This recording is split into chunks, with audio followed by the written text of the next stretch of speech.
Hi எல்லாத்துக்கும். என்னடா இப்படி உட்காந்துருக்கேன்னு தானே பார்க்குறீங்க. Very hard working.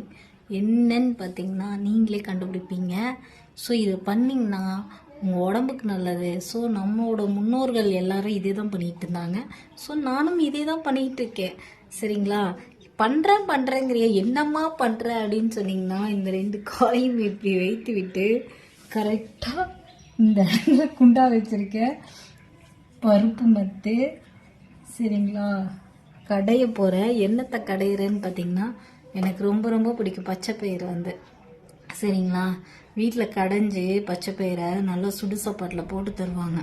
செம்ம டேஸ்ட்டாக இருக்கும். இப்போல்லாம் வீட்டில் யார் வீட்டில் பச்சைப்பயிறு செய்கிறாங்க? ரொம்ப வீட்டில் செய்கிறதே கிடையாது. எல்லாம் ஃபாரின் ஃபுட்டு மாதிரி கேட்குறதெல்லாம் பார்த்திங்கன்னா வித்தியாசமாக இருக்குது. இப்போ நம்ம பச்சைப்பயிரை நல்லா நெகுன்னு கடைஞ்சி எடுத்து சூடாக சாப்பாட்டில் போட்டு சாப்பிடணுன்னு ஆசைப்பட்டு பச்சைப்பயிரை கடைஞ்சிட்ருக்கேன். வாங்க எப்படி கடையலான்னு பார்க்கலாம். நல்லா இப்படி கடையணும். அந்த பூண்டு பச்சை மிளகாய் எல்லாமே பார்த்திங்கன்னா நெகுன்னு ஆயிடணும். துணி இந்த 2 பக்கம் வச்சுக்கலாம், ரொம்ப சுடும். சரிங்களா?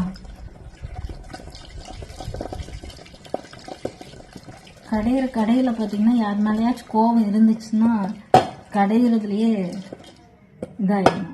சரிங்களா? இங்கே பாருங்க, நெகு. இப்போ பார்த்திங்கன்னா ஓரளவுக்கு நல்லா கடைஞ்சிட்டேன். இதுதான் உங்கள் ஊரில் பருப்பு மத்தா அப்படின்னு நீங்கள் கேட்பீங்க. எனக்கு இதில் தான் ஈஸியாக வருது. அதனால் எல்லாமே இந்த இதை வச்சு தான் நான் உருட்டிகிட்டு இருக்கேன். சரிங்களா? யாரையாச்சும் அடிக்கணுன்னாலும் இதை தான் எடுத்து அடிப்பேன். இப்போ பார்த்திங்கன்னா ரெடி ஆயிடுச்சு. அவ்வளோதான்.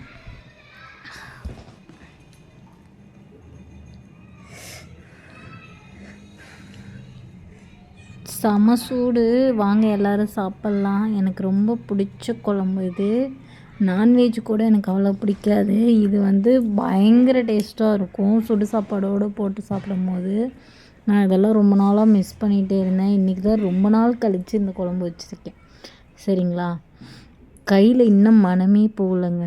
எடுத்துகிட்டு 1 மணி நேரம் ஆயிடுச்சு. செம்ம வாசம் அடிக்குது. அப்பா